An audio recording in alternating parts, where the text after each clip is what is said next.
Hello, it's Holly with Ivy Cole Creations, and I am back with another 14 Days of Christmas. And I am working on this layout for my daughter's 2020 album. So we have officially hit the 2020 album. I am officially almost 3 years behind. But that's okay. It makes it so that I never run out of photos to scrap. I love it. I have these 5 photos and this paper. I don't know where the paper came from. I think it came from my mom's stash. So it's probably close to 20 years old. And I think it's out of one of those books. You used to be able to buy these books back in the 90s that had like coordinating papers. And I ended up with 5 pieces of paper, or 4 pieces of paper. 2 had snowflakes and 2 had like the stripe and the blue. So that's what I ended up with. I don't know, she just gave it to me, or she brought it to my house and never took it home, or something like that.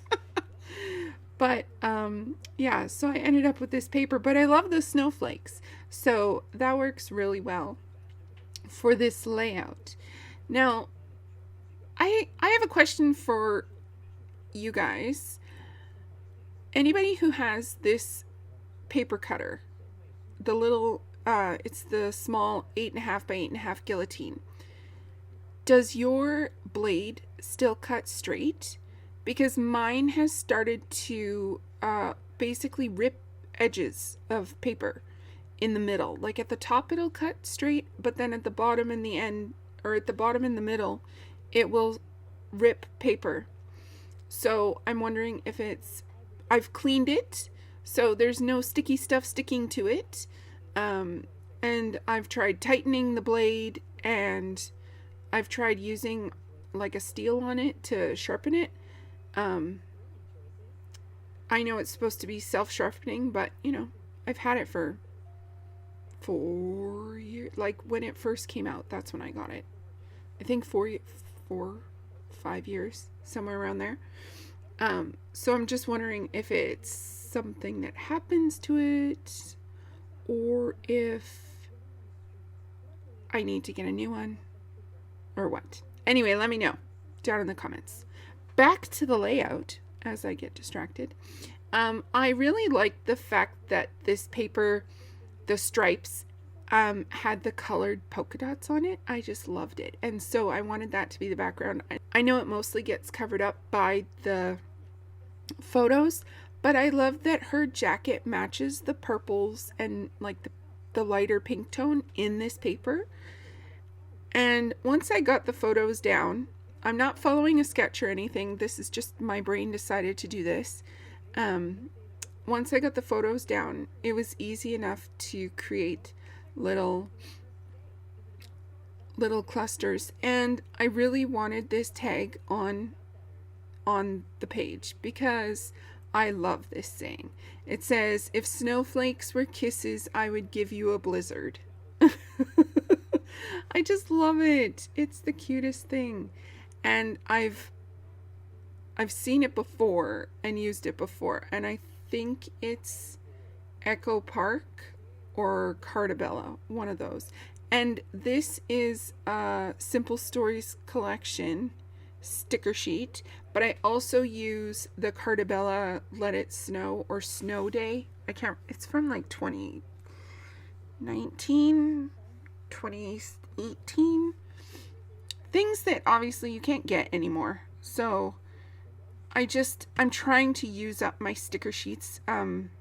But the one with the pink is brand new.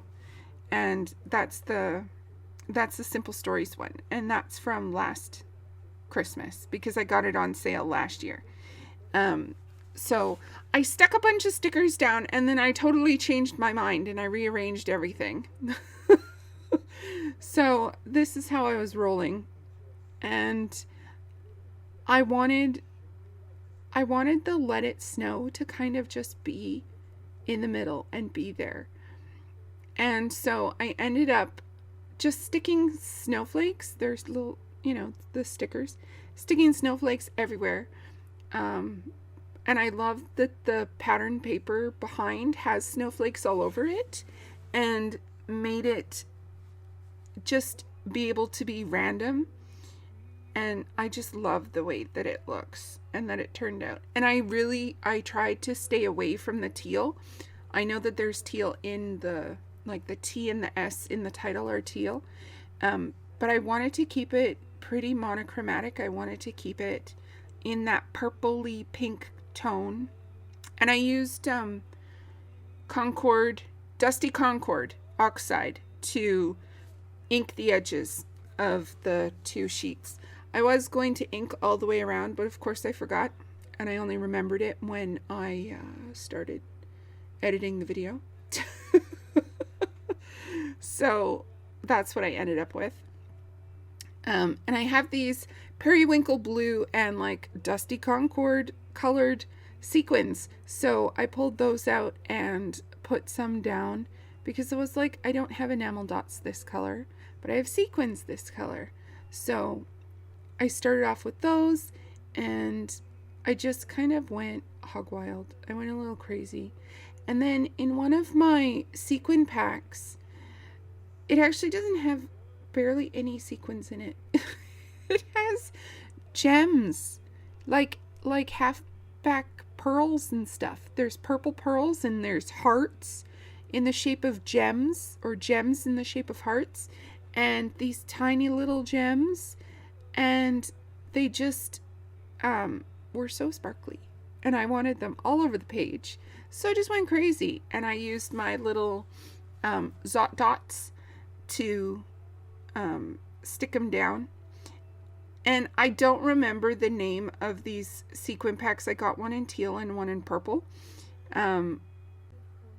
Thank you so much for spending your time with me today. Please check out everyone in the description box below because we're all playing along with the 14 Days of Christmas Hop. It's so much fun and so inspiring.